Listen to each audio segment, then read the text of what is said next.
a close friend and family.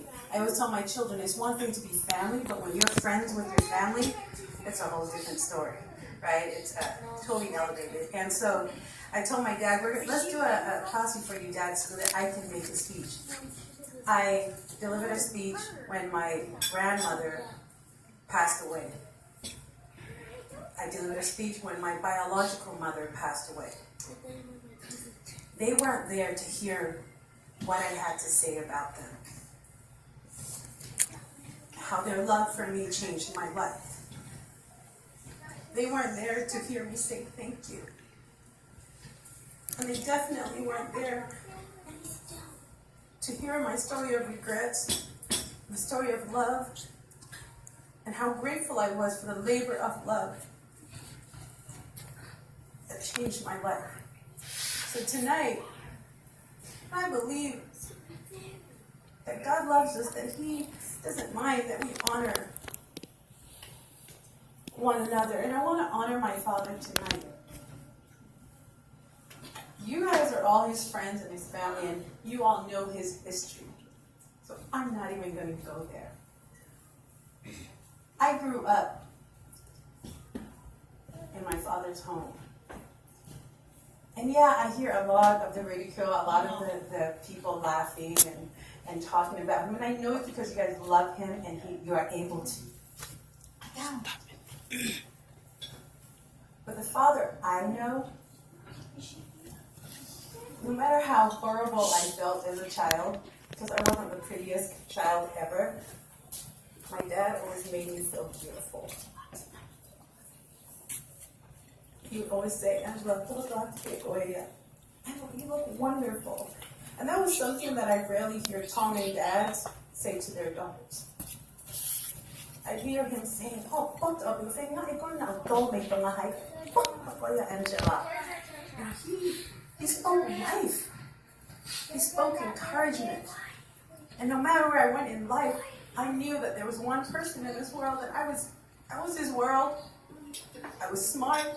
And I was beautiful, even though the world didn't think so, and even though I didn't feel that. Daddy, thank you for being a great dad for me.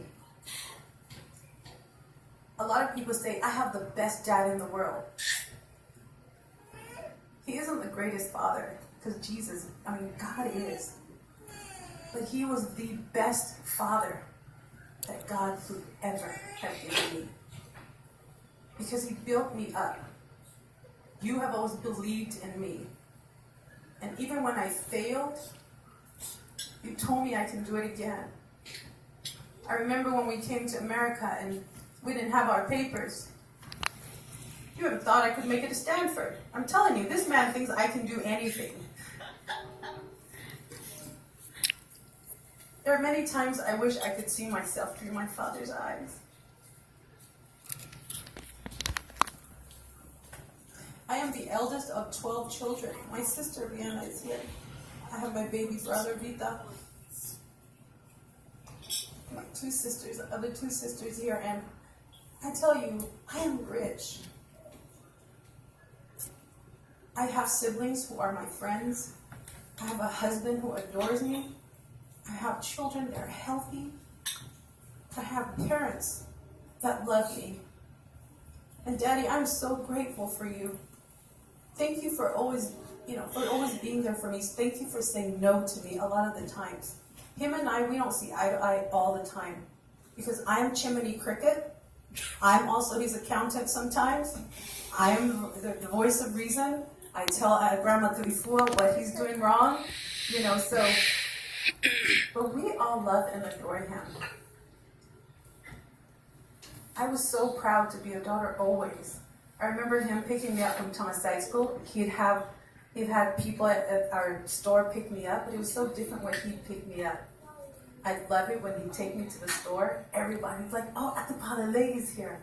And here's this little ugly duckling walking by with him. I loved going to the bank with him. I loved everything. A lot of the times I'm selfish and I only see the bad sides and the things that I didn't get. A lot of your time. But when I really see you through God's eyes and really see things put things in perspective, I really have have the best dad ever. And I'm grateful that you've pushed me. You've never allowed me to settle for less. Any business that I'm a part of, he jumps right in. I'm a part of places. Oh yeah, it must be good because Angela's a part of it. I'm doing this. I'm eating clean. Oh, it must be great because Angela's eating clean. I put on so much weight. Angela, you still look good. So, man, Dad, I wish for every girl to have a daddy like you. You know I love you. Even though we don't see eye to eye, but you know I am one of your biggest fans. I love you. I would stand up for you. I would defend you. Because a lot of times people don't see the man that I see.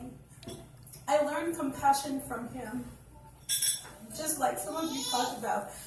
I remember people coming over to the store asking for things that my dad would give, and I say, who is he? And he goes, I don't know.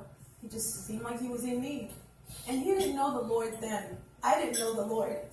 Anytime we'd have money, we'd walk by someone who's like, hey, Atu, He goes, oh, and I'm like, Dad, who's that? I don't know. They just want to give him something, and it seems like he needs it.